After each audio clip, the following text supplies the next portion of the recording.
Hello friends, my science academy पर आप सबका स्वागत है। हम पढ़ रहे हैं बीएससी पार्ट फर्स्ट मैकेनिक्स और इसमें हमारा यूनिट चल रही थी centre of mass unit second.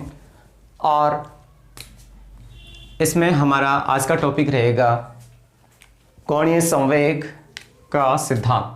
तो दोस्तों, कोणीय संवेग के बारे में आपने 11th क्लास में थोड़ा बहुत पढ़ा होगा कि दोस्तों एक तो गति होती है स्थानांतरण गति, एक होती है घूर्णन गति। तो दोस्तों घूर्णन गति होती है, दोस्तों हमने स्थानांतरण गति में एक संबंध देखा था संवेग के लिए, P इक्वल टू होता था mv।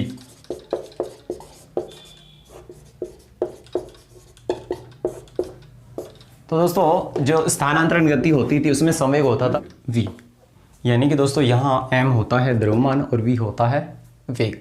दोस्तों उसी तरह से कोणीय संवेग होता है j।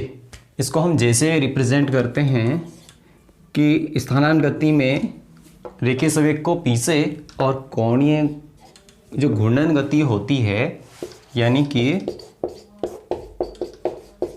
घूर्णन गति में कोई कण या निकाय r त्रिज्या के पथ में गति कर रहा है तो उसका जो कोणीय संवेग j इक्वल टू क्या होता है दोस्तों, ये होता है r इंटू टी, यानी कि r इंटू पी। कि दोस्तों वहां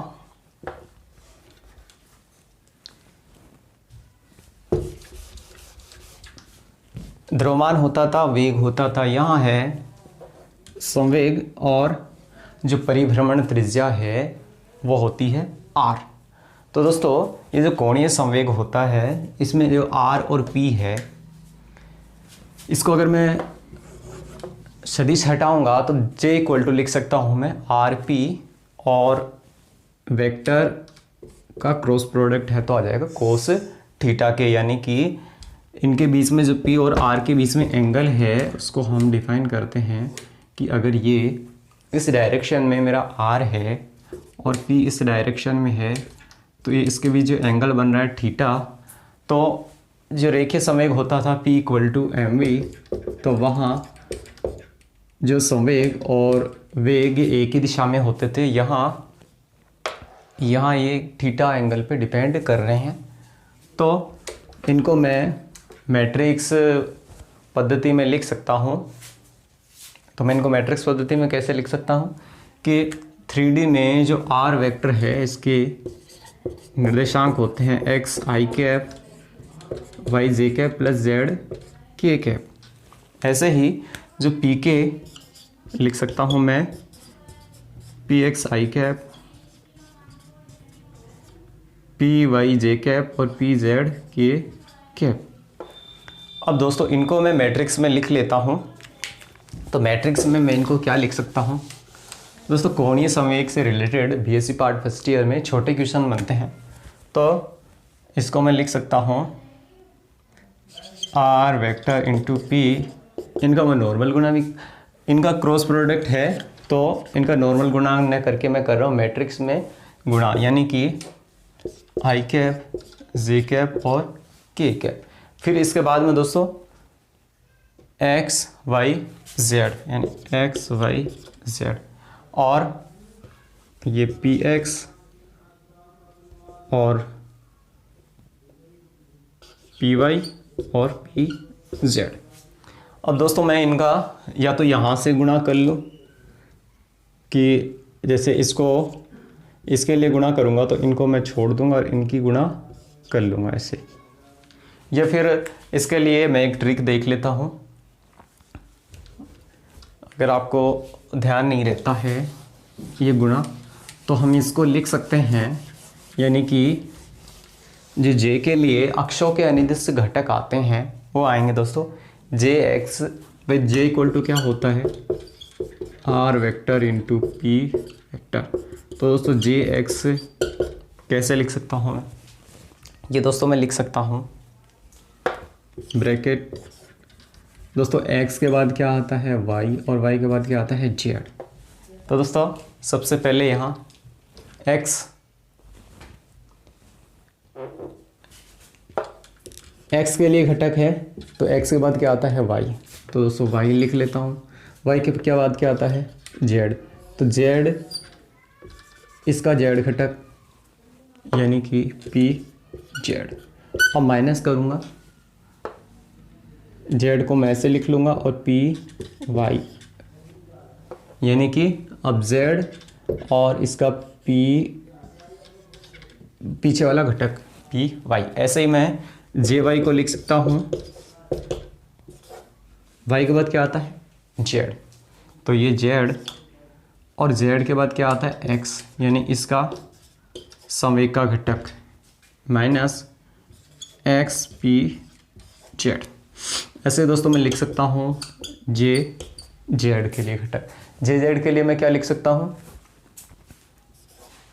जेड के बाद क्या आता है एक्स, एक्स के बाद क्या आता है वाई यानी कि P Y minus Y P X. तो दोस्तों ये आ जाते हैं कोणीय संवेग जे के अक्षों के अनुदिश घटक जे एक्स जे वाई और जे जेड। अब दोस्तों जो जे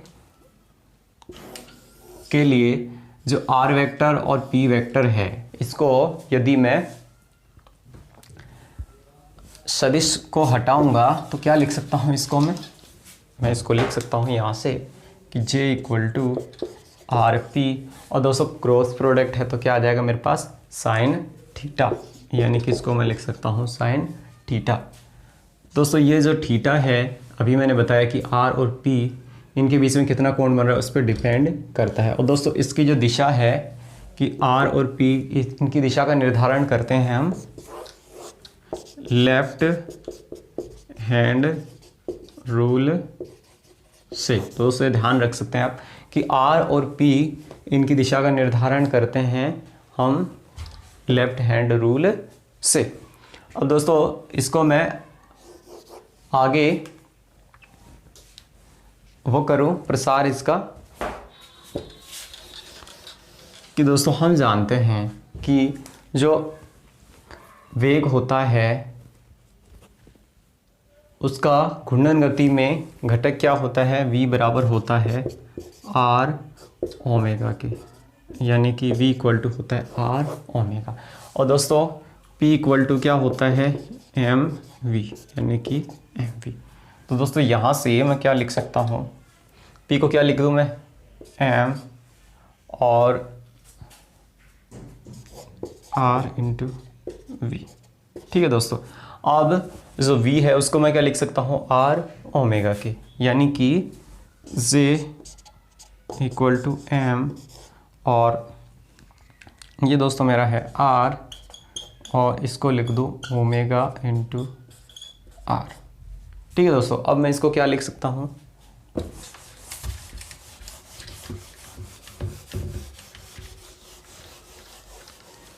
ये मेरे पास आ गया है j इक्वल टू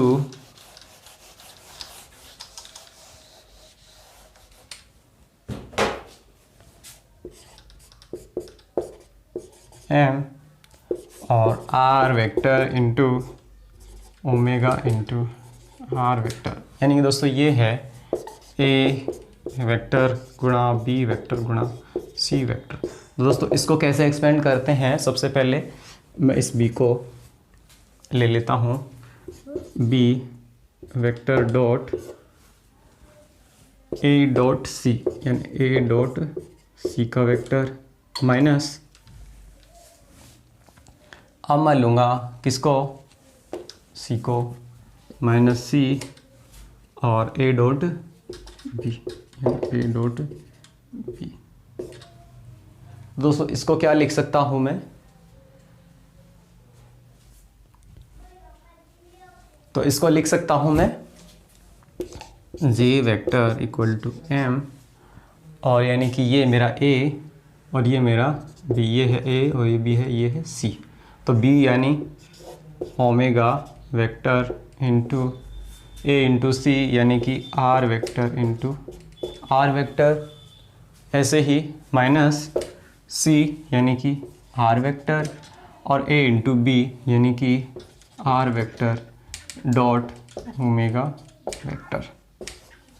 अब दोस्तों यहाँ से ये क्या है, आर इंटू ओमेगा का डॉट प्रोडक्ट। तो दोस्तों जो आर वेक्टर है और ओमेगा वेक्टर है ये दोनों एक दूसरे के क्या होते हैं, लंबवत होते हैं।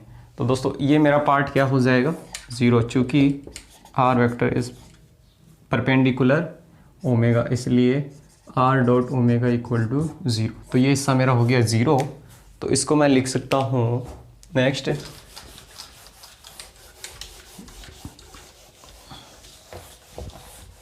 कि ये जे इक्वल टू मेरे पास आ गया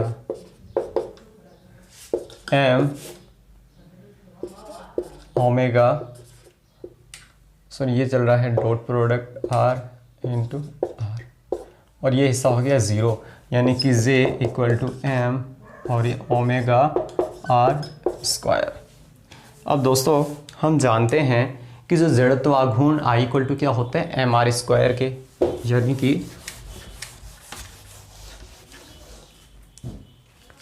चूँकि जड़त्व आघूर्ण ये क्या होता है, I equal to M R square, यानी कि जे इक्वल टू ओमेगा बाहर ले लूँ एम आर स्क्वायर। तो इसको मैं क्या लिख सकता हूँ, आई के बराबर, यानी जे इक्वल टू आई ओमेगा। तो दोस्तों ये संबंध आ जाता है जे इक्वल टू आई ओमेगा, यानी कि कोणीय संवेग, जड़त्व आघूर्ण और कोणीय वेग, इनमें क्या संबंध होता है, जे इक्वल टू आई ओमेगा। तो दोस्तों ये संबंध आपसे व्युत्पन्न करवा सकता है छोटा क्वेश्चन में। नेक्स्ट हम इसमें देखते हैं कि बलाह गुण यानी टॉर्क क्या होता है। दोस्तों टॉर्क क्या होता है कि बल इंटू बलों के बीच की लंबवत दूरी, यानी कि टो इक्वल टू होता है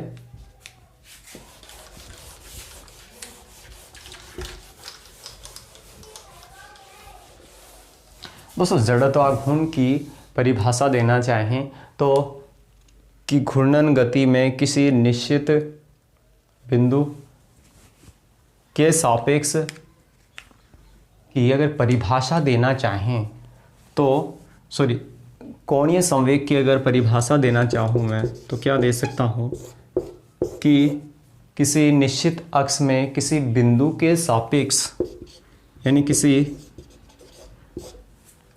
पहले बात तो क्या है, जड़त्वीय, कोई जड़त्वीय निर्देश तंत्र है, जड़त्वीय निर्देश तंत्र में किसी निश्चित बिंदु के सापेक्ष वस्तु का जो क्या होगा, संवेग, वो क्या कहलाता है, वस्तु का संवेग, वो दोस्तों कहलाता है कोणीय संवेग। तो दोस्तों नेक्स्ट देखते हैं हम बलाघूर्ण। तो दोस्तों स्थानांतरण गति में हम जानते हैं कि स्थानांतरण गति में बल होता है संवेग में परिवर्तन की दर के बराबर।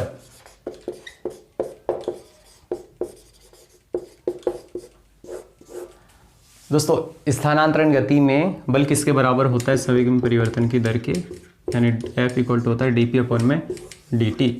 दोस्तों जो बलाघूर्ण में ये क्या होगा कि बल की जगह बलाघूर्ण यानी टो और संवेग की जगह कोणीय संवेग यानी J, यानी कि टो बराबर होना चाहिए dj अपॉन में dt। तो देखते हैं दोस्तों ये आता है या नहीं आता है। तो दोस्तों बल आघूर्ण क्या होता है, बलाघूर्ण होता है कि टो बराबर क्या होता है R इंटू एफ।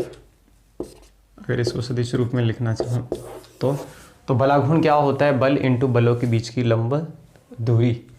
अब दोस्तों हम बलाघूर्ण को निकालने के लिए हम ले लेते हैं कोणीय संवेग कि J इक्वल टू क्या होता है आर पी। दोस्तों कोणीय संवेग क्या होता है, J equal to R P. अब दोस्तों मैं क्या कर दूं, इसका x के सापेक्ष अवकलन कर दूं, यानी differential with respect to x both sides, यानी कि ये हो जाएगा dj अपॉन में dt equal to d upon में dt। अब दोस्तों पहले एक का अवकलन लेंगे और एक को वैसे ही लिख लेंगे, r vector into p vector. इसका क्या करना है, मेरे को अवकलन करना है। तो यहाँ से मैं क्या कर सकता हूँ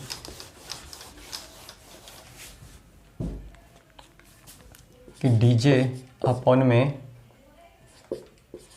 dt equal to d upon में dt। तो r का मैंने ले लिया अवकलन और p वेक्टर इसको मैं ले लेता हूँ क्रॉस के रूप में। तो एक बार तो मैं ले लेता हूँ इस p का अवकलन, p को कांस्टेंट ले लेता हूँ, r का अवकलन ले लेता हूँ। सेकंड टाइम मैं क्या करूँगा, p को डेरिवेशन करूँगा और r को कांस्टेंट रखूँगा, यानी कि dp अपॉन में dt। अब इसको नेक्स्ट हम देख सकते हैं सदिश, चाहे तो मैं हटा लूँ इसका।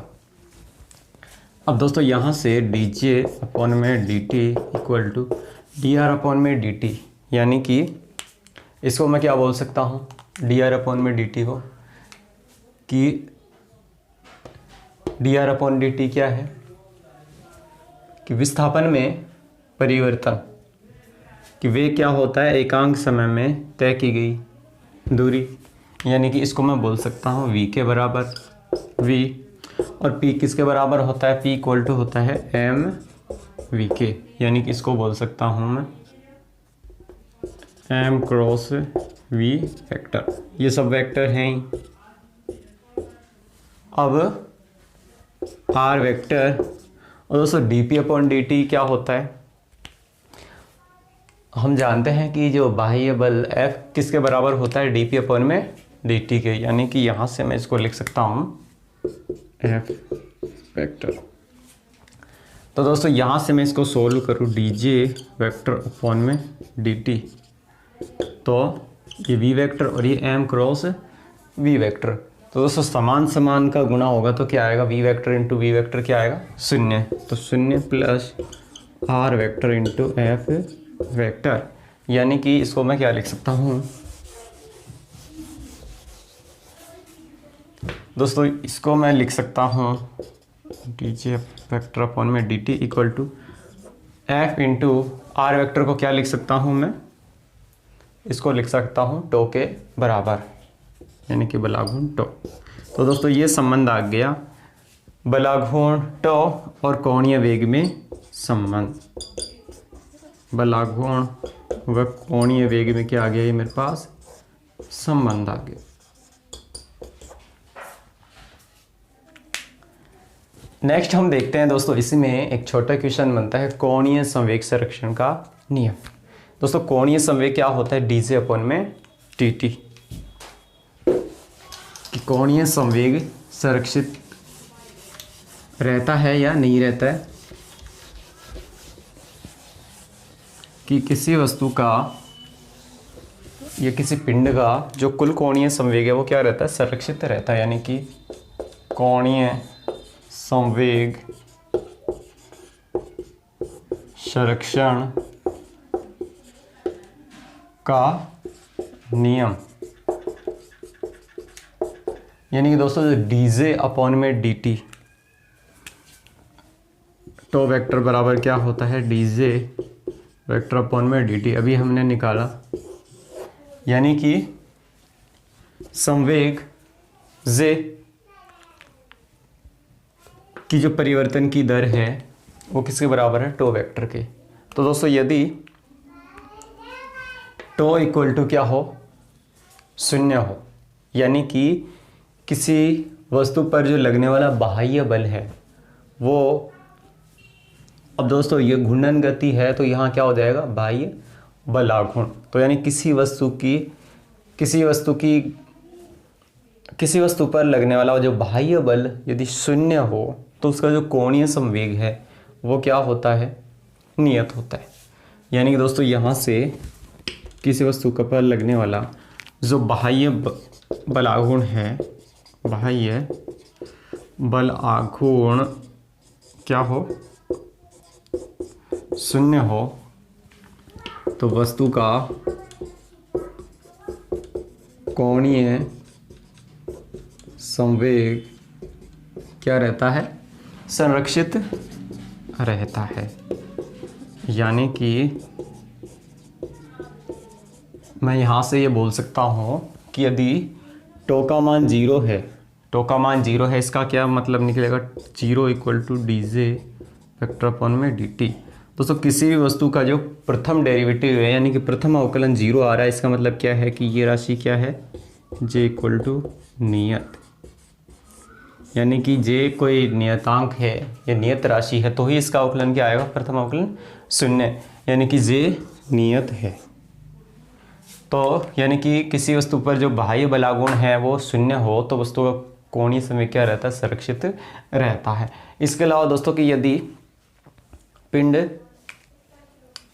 भाई अनेक कणों से मिलकर बना होता है तो जो उसका कुल कोणीय संवेग है वो भी क्या रहता है, संरक्षित रहता है। यानी कि पिंड का कुल कोणीय संवेग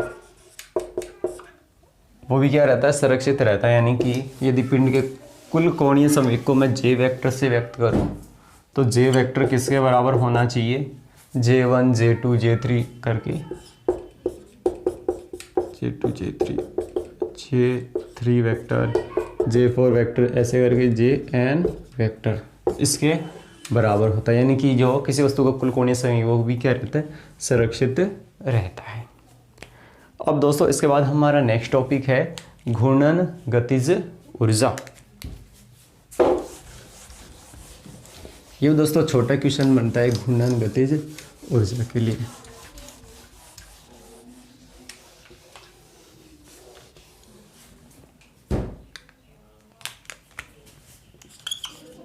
घूर्णन गतिज ऊर्जा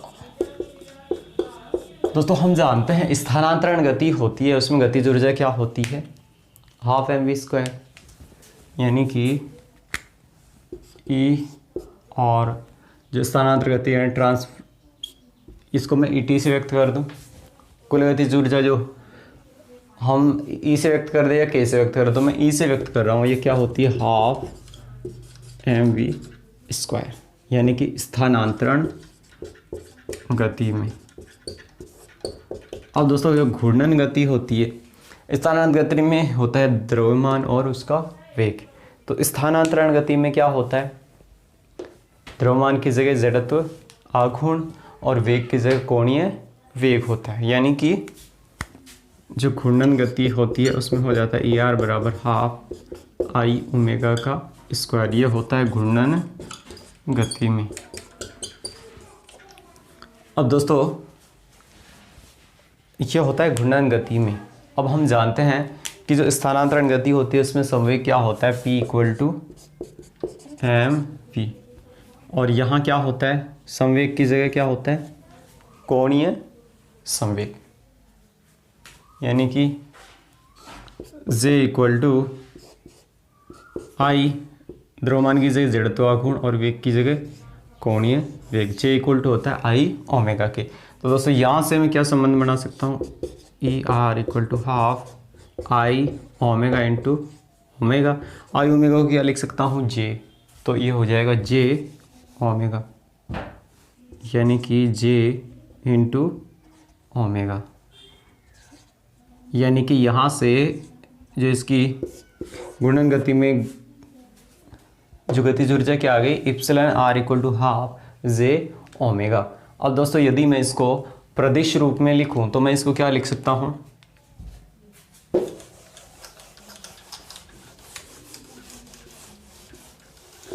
यदि इसको प्रदिश रूप में लिखें, प्रदिश रूप में, तो इसको लिख सकता हूं epsilon R equal to half I omega square. अब दोस्तों इसको मैं प्रदिश रूप में लिखूंगा तो मेरे पास आई के ओमेगा के इनके मेरे पास 16 घटक आते हैं, तो क्या लिख सकते हैं इनको,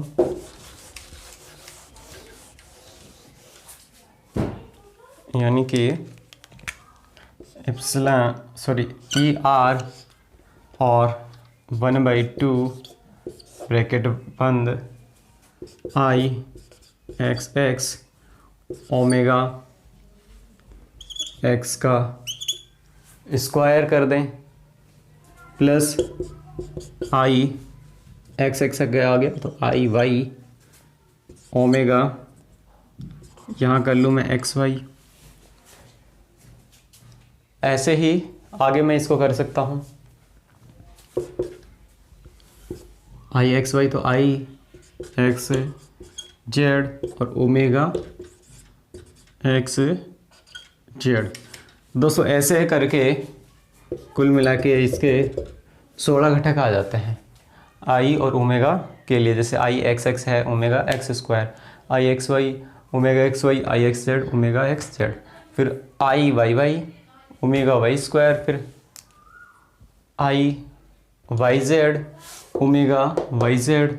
ऐसे ये 16 घटक आ जाते हैं।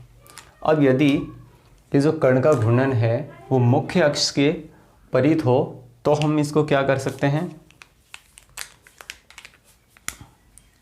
यदि कण का घूर्णन मुख्य अक्ष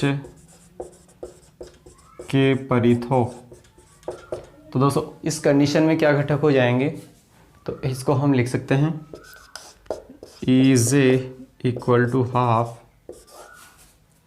आई X X omega X square, यानी कि जो इसके मुख्य अक्ष के ही घटक आ जाएंगे, यानी कि I X X I Y Y omega Y square plus I Z Z omega Z square. तो दोस्तों ये आ जाता है घूर्णन जब मुख्य अक्ष के सापेक्ष हो तो इसकी